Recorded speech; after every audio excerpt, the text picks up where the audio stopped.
తెలంగాణలో ఇప్పటికిప్పుడు ఎన్నికలు నిర్వహిస్తే బీజేపీ అధికారంలోకి రావడం ఖాయమని కేంద్ర హోంశాఖ సహాయ మంత్రి బండి సంజయ్ చెప్పుకొచ్చారు. సరూర్నగర్లో నిర్వహించిన బీజేపీ బహిరంగ సభలో ఆయన పాల్గొని మాట్లాడారు. రేవంత్ సర్కార్ హామీల విషయంలో ఫెయిల్ అయిందని, బీజేపీ కొట్లాడితేనే రేవంత్ ముఖ్యమంత్రి అయ్యారని బండి సంజయ్ కామెంట్స్ చేశారు. టీవీలు చూపిస్తున్నాయి కదా అని సీఎం రేవంత్ నోటుకొచ్చినట్లు మాట్లాడుతున్నారని ఆయన విమర్శించారు. కొంతమంది బయట వాగుతూ ఉంటారు అన్న, బీజేపీ చల్లబడ్డదని. ఈ జోసు చూసినాక ఇంకొకసారి ఎవడన్నా బీజేపీ చల్లబడ్డ తీసి చంపకుండా లోపడి ఒక్కరు చంపడు ఇంకోసారి వాడనంటే బీజేపీ కార్యకర్తలు ఎప్పుడు చల్లబడ్డారన్న వాళ్ళు తెలియదు. ఎందుకంటే ఇప్పుడు బీఆర్ఎస్ వాళ్ళని చూస్తాం మనం. బీఆర్ఎస్ వాళ్ళు ఎక్కడైనా ఒక్కడిగా పైన తూర్పు పాలిస్ లీడర్ ఇద్దరు హరీష్ రావు, కేటీఆర్ ఇద్దరు నలుగురు తప్ప ఎవరు ఏమంటారు అలా. సరే అంతకుముందు వాళ్ళు ఏమంటారు, ఇప్పుడు వాళ్ళు ఏమంటారు, ఇంకెవరు ఏమంటారు అనుకో. ఇది కనబడాల్సిన వ్యక్తి ఫామ్ అవుతా తాగి మంచిగా రెస్ట్ తీసుకుంటాను ఆయన. వాళ్ళు అడుగు ఏమంటారు క్యాడర్, బీఆర్ఎస్కి ఎక్కడ క్యాడర్ లేదు. ఎందుకు వస్తలేదు క్యాడర్ అంటే మా మీద కేసులు అవుతాయి.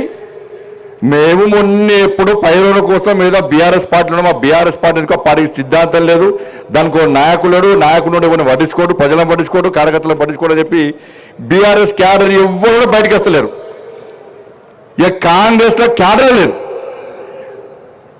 రేవంత్ రెడ్డి ముఖ్యమంత్రి ఎట్లయిందానా మన వల్ల ఏంటానా, మన వల్ల మనం కొట్లాడితే ముఖ్యమంత్రి ఆయన అయ్యాడు. ఎప్పుడన్నా రేవంత్ రెడ్డి ఎప్పుడన్నా రైతు ఉద్యమాలు చేసిండా, విద్యార్థి ఉద్యమాలు చేసిండా, నిరుద్యోగుల కోసం కొట్లాడిండా, రైతుల కోసం కొట్లాడిండా, మహిళల కోసం కొట్లాడిండా, ఎప్పుడైనా సనాతన ధర్మం కోసం కొట్లాడిండా? మరి ఏమైనా కేసు రేవంత్ రెడ్డి మీద కేసు లేదంటే ఒకటే కేసు, ఒకటి కేసు అయింది. జైలుకి పోయినా అంటే దానిలో జైలుకి పోయాడు. కానీ ఈరోజు తెలంగాణ రాష్ట్రంలో 5 సంవత్సరాల కాలంలో ఈ తెలంగాణ రాష్ట్రంలో ఒక్కొక్క భారతీయ జనతా పార్టీ కార్యకర్త మీద 20, 30, 40, 50 కేసులు ఉన్నప్పుడు కూడా ఏ భారతీయ జనతా పార్టీ కార్యకర్త కానీ, ఏ భారతీయ జనతా పార్టీ నాయకుడు కానీ ఎత్తిన కాషాయ జెండర్ కానీ, కమలపు జెండర్ కానీ, భారత్ మాతాకి జై నినాదాన్ని కానీ, జై శ్రీరామ్ నినాది కానీ, నరేంద్ర మోడీ నాయకత్వం వర్ధిల్ల నినాది కానీ ఏ రోజు విడిచిన పాపన పోలేదన్న. అది భారతీయ జనతా పార్టీ క్యాడర్కు కాంగ్రెస్ బీఆర్ఎస్ పార్టీ క్యాడర్కు ఉన్న తేడా అన్న. ఈరోజు ఇప్పటికిప్పుడు ఎన్నికలు నిర్వహిస్తే ఈ తెలంగాణ రాష్ట్రంలో వికసించేది కమలం కమలం కమలం తప్ప కాదు. ఇప్పటికే సర్వే సంస్థలు ప్రారంభించినాయి, అనేక సర్వే సంస్థలు ప్రారంభించినాయి. సరే రేవంత్ రెడ్డికి ఒక సెక్షన్ మీడియా పేపర్ వాళ్ళు రాస్తారు కావచ్చు, టీవీలో చూపడతారు కావచ్చు, టీవీలు చూపడుతున్నాయి, పేపర్లు రాస్తున్నాయని చెప్పి ఏది పడితే మాట్లాడుతున్నాడు. భాష ఆయన ఇష్టం. కేసీఆర్ తీసిన మూలక కేసీఆర్ కూడా తాతైపోయింది. ఇప్పటికిప్పుడు సర్వే నిర్వహిస్తున్నాయి అనేక సంస్థలు. సర్వేలు ఎప్పుడు నిర్వహిస్తాయన్నా ఎన్నికల ముందు సర్వే నిర్వహిస్తాయి. కానీ కొత్తగా ఈసారి సర్వే సంస్థలన్నీ సర్వే నిర్వహిస్తే కాంగ్రెస్ పార్టీ 3వ స్థానానికి పోయింది, రేవంత్ రెడ్డి 10వ స్థానానికి పోయాడు.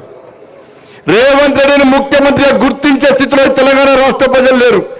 రేవంత్ రెడ్డి వ్యవహారాలు చూసి, రేవంత్ రెడ్డి భాష చూసి, రేవంత్ రెడ్డి మాటలు చూసి, రేవంత్ రెడ్డి నడవడిక చూసి రేవంత్ రెడ్డిని ముఖ్యమంత్రిగా గుర్తించే స్థితిలో తెలంగాణ సమాజం లేదు. ఇలా ఇచ్చిన 6 గ్యారెంటీలు 420 హామీలన్నీ మొత్తం సర్వనాశం చేశారు.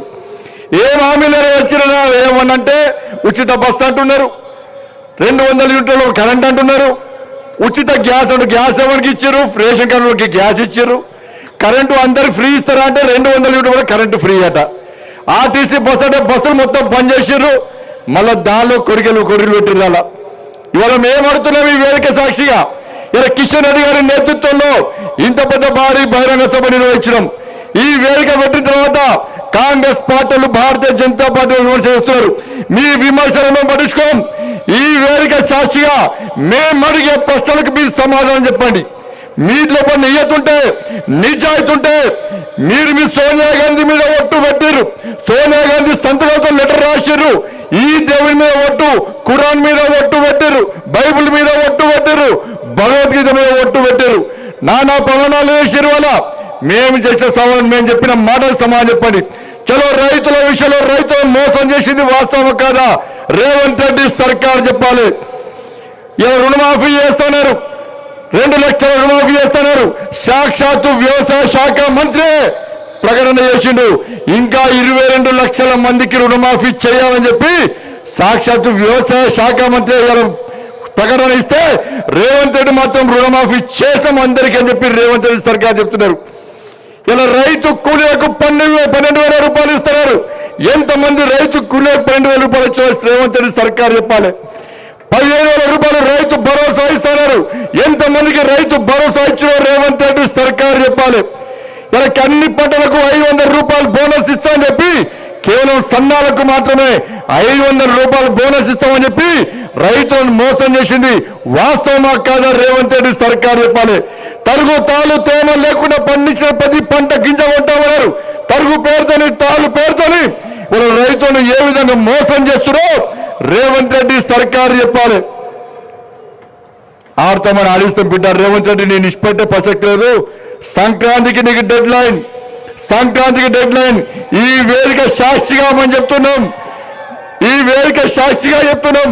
మనమంట గంగిరెద్దులో కదా భారతీయ జనతా పార్టీలు గంగ అచ్చొచ్చిన ఆంబొత్తులుగా తెలంగాణ రాష్ట్రం దోచుకుంటే దొంగలు మీ కాంగ్రెస్లు. అదే మీ గంగిరెద్దులు వాళ్ళన్నారు అలా మీరు అంటున్నారు. Sankranti deadline Revanth Reddy. సంక్రాంతి తర్వాత ఏ ఒక్క కాంగ్రెస్ పార్టీ నాయకుని రోడ్ల మీద తిరగడం, ప్రతి గల్లీలో పరిశీలిస్తాం, ప్రతి వీధిలో పరిశీలిస్తాం, ప్రతి గ్రామంలో పరిశీలిస్తాం, ప్రతి మండలంలో పరిశీలిస్తాం. రైతులకు ఇచ్చిన హామీలను నెరవేర్చాల్సిన బాధ్యత నీది. లేకుంటే గ్రామ పంచాయతీ ఎన్నికల్లో కానీ రాబోయే ఎన్నికల్లో నీకు గుణపాఠం చెప్పడానికి తెలంగాణ రాష్ట్ర ప్రజలు సిద్ధంగా ఉన్నారనే విషయాన్ని గుర్తుంచుకోవాలి. మహిళలను మోసం చేశారు. పెళ్ళైతే తులం బంగారం అన్నారు. ఎంతమందికి తులం బంగారం ఇచ్చారు? ఇంటికి వచ్చిన కోడలకు 2,500 రూపాయలు ఇస్తారు. ఎంతమంది కోడలకు ఇచ్చారు? అవ్వా తాతలకు, అత్తలకు, మామలకు 4,000 రూపాయలు ఆసరా పెన్షన్ ఇస్తున్నారు. ఎంతమందికి ఇచ్చారు? ఇలా స్కూటీలు ఇస్తున్నారు, యువతకు స్కూటీలు ఇస్తున్నారు. ఎంతమంది స్కూటీలు ఇచ్చారో ఒక్కసారి తెలంగాణ మహిళా సమాజం ఆలోచించాలి. ఇలా అమ్మలక్కలందరూ కూడా, అవ్వలు తాతమ్మలందరూ కూడా టీవీల దగ్గర చూస్తున్నారు. ఈ 100 రోజుల పాలన అని చెప్పి, ఈ సంవత్సరం పాలన అని చెప్పి విజయోత్సవం చేసుకుంటారు. కనీసం ఇప్పుడైనా ఆసరా పెన్షన్లు ఇస్తారా మాకు తులం బంగారం ఇస్తారా మాకు స్కూటీలు ఇస్తారా మాకు అని చెప్పి 2,500 రూపాయలు ఇస్తారా అని చెప్పి అమ్మలక్కరు, అవ్వలు, తాతలందరూ కూడా కళ్ళలో కొవ్వొత్తులు లెక్క పెట్టుకొని చూస్తున్నారు ఇలా. కానీ దాని గురించి రేవంత్ రెడ్డి సర్కారు మాట్లాడుతున్నారు. ఇదే సరూర్ స్టేజ్ నుంచి ఇలా యూత్ డిక్లరేషన్ ఇచ్చారు. ఇవాళ 2 లక్షల ఉద్యోగాలు భర్తీ చేస్తున్నారు. 55,000 ఉద్యోగాలు ఇస్తామంటుంటే రేవంత్ రెడ్డి అంటారు పెద్దపల్లి పోయంటున్నాయి. ఇలా నోరు వేస్తారు రేవంత్ రెడ్డి అబద్ధాలే, నోరు వేస్తారు రేవంత్ రెడ్డి అబద్ధాలే. అరే టీఎస్పీఎస్సీ చైర్మన్ నిన్న కాక మొన్న చెప్పాడు. టీఎస్పీఎస్సీ చైర్మన్ ఆయన దిగిపోగా చెప్పాడు, మేము కేవలం 13,000 ఉద్యోగాలకు మాత్రమే నోటిఫికేషన్ ఇస్తామని చెప్పి సాక్షాత్తు టీఎస్పీఎస్సీ చైర్మన్ చెప్తే రేవంత్ రెడ్డి మాత్రం 55,000 ఉద్యోగాలు ఇస్తామని చెప్తున్నాడు. ఏ దేశంలో ఇచ్చినా, బంగ్లాదేశ్ ఇచ్చినా, పాకిస్తాన్లో ఇచ్చిన ఉద్యోగాలు చెప్పండి. టీఎస్పీఎస్సీ చైర్మన్ చెప్తున్నాడు 13,000 ఉద్యోగాలు ఇస్తామని చెప్పి. నువ్వు డిఎస్సీ పెట్టినా కావచ్చు, డిఎస్సీ 12,000 మొత్తం అంతా తిప్పి కొడితే ఒక 20-23,000 మందికి ఉద్యోగాలు ఇచ్చి ఇలా 55,000 మందికి ఉద్యోగాలు ఇస్తా అని చెప్పి మోడీ సర్కారు ఎన్ని వేల ఉద్యోగాలు 10 లక్షల మందికి ఉద్యోగాలు ఇచ్చే ఘనత నరేంద్ర మోడీ ప్రభుత్వాన్ని. రోజ్గార్ మేళా పేరుతోని దేశవ్యాప్తంగా కేంద్ర ప్రభుత్వ ఉద్యోగాలు ఇచ్చే ఘనత నరేంద్ర మోడీ ప్రభుత్వాన్ని. ఎక్కడ పేపర్ లీక్ కాలే, ఎక్కడ పైరోల్ కాలే, డైరెక్ట్ వెహికల్ పెట్టి అపాయింట్మెంట్ ఆర్డర్స్ ఇచ్చిన ఘనత నరేంద్ర మోడీ ప్రభుత్వాన్ని. నువ్వు ఇచ్చింది 20,000 ఉద్యోగాలు అయితే 50,000 ఉద్యోగాలు అని చెప్పి మోసం చేస్తున్నావు. నిరుద్యోగ యువతకు 4,000 రూపాయలు నిరుద్యోగ బుద్ధి ఇస్తున్నావు. ఒక్కొక్క యువకునికి 48,000 రూపాయలు ఈ రేవంత్ రెడ్డి బాకీ ఉన్నటువంటి 48,000 రూపాయలు నిరుద్యోగ బుద్ధి ఇస్తాను.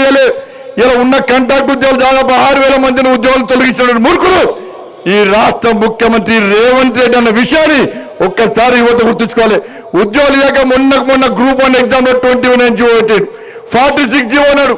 కొత్త జీవోలు తీసుకొచ్చి ఇలా నిరుద్యోగ యువతను ఏ విధంగా మోసం చేస్తుందో రేవంత్ రెడ్డి సర్కార్, రేవంత్ రెడ్డి ప్రభుత్వం ఎట్లా మోసం చేస్తుందో.